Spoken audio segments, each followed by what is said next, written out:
हमारा इतिहास जो है ये छोटा विषय नहीं है। इतिहास पे अतिक्रमण, अगर हमारा इतिहास कब्जा लिया तो हमारा डीएनए खत्म हो जाएगा, हमारी पीढ़ियां खत्म हो जाएंगी। एक इतिहासकार ने कहा अगर आपको किसी भी जाति समाज को खत्म करना है तो उसका एक तरीका उसके गौरव में इतिहास को खत्म करना, वो अपने आप स्वतः खत्म हो जाएंगी। हमें ये बात समझने की जरूरत है। आज झुंझुनू के अंदर, मैं पहले भी बोल चुका हूं, हम किसी जाति की बात नहीं कर रहे, अतिक्रमणवादी सोच की बात कर रहे हैं। 2009 के अंदर एक पार्टी का राज था जो आज विपक्ष में है, किसी पार्टी के फेवर में नहीं, किसी पार्टी के विपक्ष में नहीं। हमारी ये सहभागी सोच है, हमारी पार्टी सहभागी है, हम उसकी बात कर रहे हैं। और अगर मेरे भाई कोई यहां बैठे हैं जो किसी विचारधारा से जुड़े हुए हैं तो एक बात का याद रखना, ये विचारधाराएं 70-80 साल से ज्यादा पुरानी नहीं है, और जिस समाज में आप बैठे हो हजारों साल पुराने हैं। हमारी बात को सुना जाए, उस पर फिर मंथन करा जाए, और जब हम उधर झुंझुनू, सीकर, चूरू, नागौर में युद्ध की शुरुआत करें तो आज हम जयपुर के दरबार में इसलिए आए हैं कि वो हमारी बात को समर्थन करें। यहाँ पे आपकी जो विचारधारा चल रही है आप उसको अपना के रखिए, पर हमारी बातों पे गौर कीजिए। 2009 के अंदर झुंझुनू का इतिहास बदल दिया गया,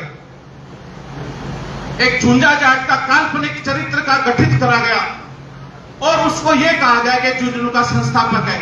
अभी तक तो एक कॉमिक्स लिखी गई, उसका ये जन्म भी तय नहीं कर पा रहे हैं कि जन्म 6वीं शताब्दी का था या 15वीं शताब्दी में नवाब मोहम्मद खां के समय में था या 18वीं शताब्दी में ठाकुर साहब श्री शार्दुल सिंह जी के समय में उसका जन्म हुआ, ये भी तय नहीं हुआ। और उसको झुंझुनू का संस्थापक बता दिया, एक स्टैच्यू बना दिया।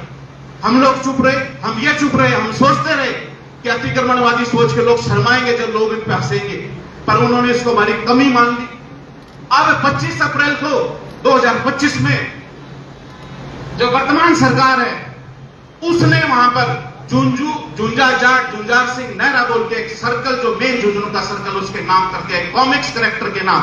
सरकार को ताकत है कि अगर कोई वास्तविक कैरेक्टर है, ऐतिहासिक पुरुष है, उसके नाम सर्किल का नाम कर सकते हैं, मूर्ति उसकी बनवा सकते हैं, पर एक चरित्र जो इतिहास में कभी हुआ ही नहीं, सिर्फ अतिक्रमणवादी सोच के सामने पक्ष और विपक्ष कि दोनों बड़े राजनीतिक दलों ने घुटने टेक दिए हैं, इनसे कोई उम्मीद नहीं है। 2 बार हम मुख्यमंत्री जी को मिलकर ये बात बता चुके, 2 बार वर्तमान मुख्यमंत्री जी को मिलकर विरोध करा हमने। झुंझुनू के अंदर प्रेस कॉन्फ्रेंस करके हमने बताया कि इतना बड़ा अन्याय हो रहा है।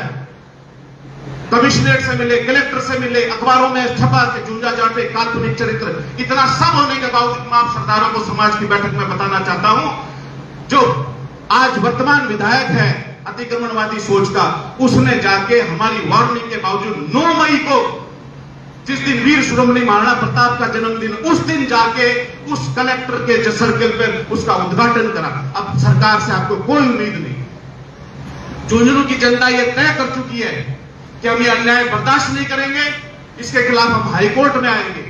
आज हम आप भाइयों को, क्योंकि जो जयपुर में रह रहा है वो झुंझुनू, सीकर, चूरू, नागौर, अजमेर का प्रतिनिधित्व तो आज यहां पे बैठा हुआ है। आप सब सक्षम लोग हैं, हम अपनी बात पीड़ा रखने आए। और ये सिर्फ झुंझुनू की बात नहीं है, चूरू के अंदर भी एक ऐसा काल्पनिक चरित्र बनाया जा रहा है, उसको चूरू का संस्थापक बताया जा रहा है। सीकर के अंदर एक काल्पनिक चरित्र बनाया जा रहा है, उसको सीकर का संस्थापक बताया जा रहा है। इतिहास सबसे बड़ी चीज है धरती की। ये इंजीनियर महावीर सिंह शेखावत, महावीर इंपॉर्टेंट नहीं है, इंजीनियर भी इंपॉर्टेंट नहीं है, सिंह भी इंपॉर्टेंट नहीं है, वो जो शेखावत लगा हुआ है वो मेरा डीएनए है। उस डीएनए को खाने का प्रयास हो रहा है। हम सबको लेके उस सोच के विरुद्ध लड़ना है। आज जो हमारे सारे भाई बैठे दलित, ये सब एक जागरण पे इसलिए बैठे हैं कि हमने अतिक्रमणवादी जो सोच है वर्तमान और भविष्य को कार्य, उसके खिलाफ मिलकर लड़ना है, इसलिए हम एक जागरण पर बैठे। तो इसलिए आज आप सबको यहां बुलाया गया है।